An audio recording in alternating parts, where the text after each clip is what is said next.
I think they're waking up. Written by Dread Panda 23.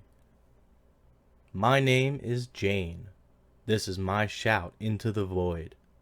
I think that I might be going insane. It is my hope that writing this down will help me maintain my grip on reality, as terrible as reality may be. It all started last year, November to be exact. It started in Alaska. They say that it came from melted ice.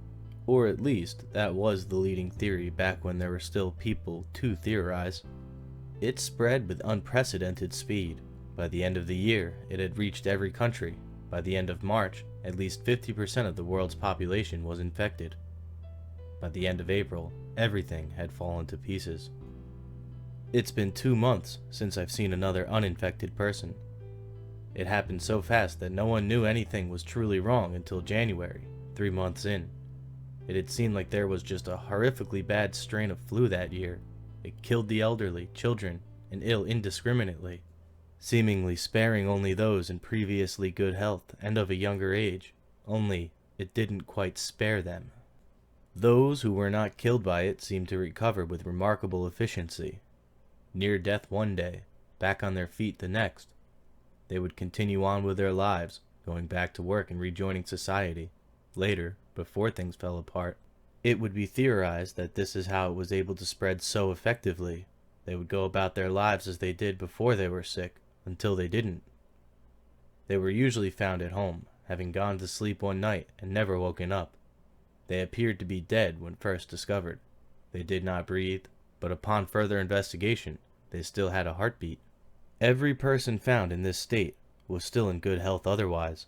It didn't matter if it had been weeks since they fell into a coma. It was like they had been perfectly preserved. Nothing could be done to wake them back up. Doctors and scientists tried everything that they could, until they, too, fell sick. It had been 8 months. 2 since I've seen another uninfected.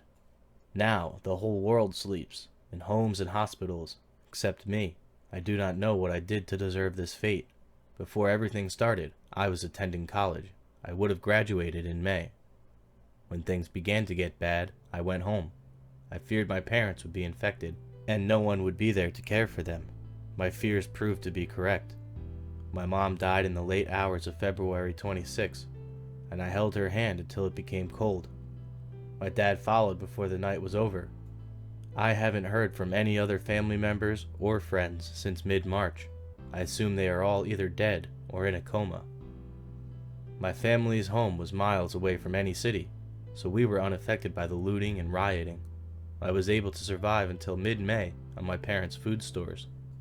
Attempts at hunting and gathering were largely unsuccessful.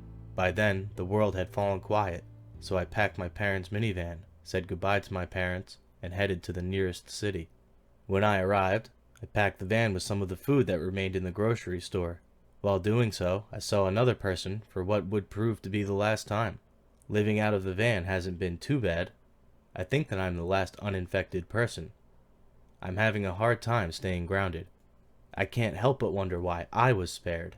If I'll ever be able to speak to or be touched by another human being. In the last few weeks, I have taken to watching the sleepers. The hospital is packed with them. I think that I'm going insane. I don't trust what I'm seeing anymore. I can't trust it. Because over the last few weeks, I've noticed something that can't possibly be true. My brain must be deceiving me. They're all unconscious, unable to move or react to their environment. But every time that I return to the hospital, it seems like they have moved. At first, it was just a moved arm or leg here or there. Lately, though, it seems like they are switching places. I have been imagining that someone will be on the floor one day and the bed the next. I'm getting paranoid. I've begun to feel like I'm being watched. I must be going insane. They can't move. They don't even breathe. In the last few days, I've begun to get a bad feeling. It almost feels as though they are toying with me, but that can't be true. Still, I can't help but wonder, what if being alone is being better than what will happen if they wake up?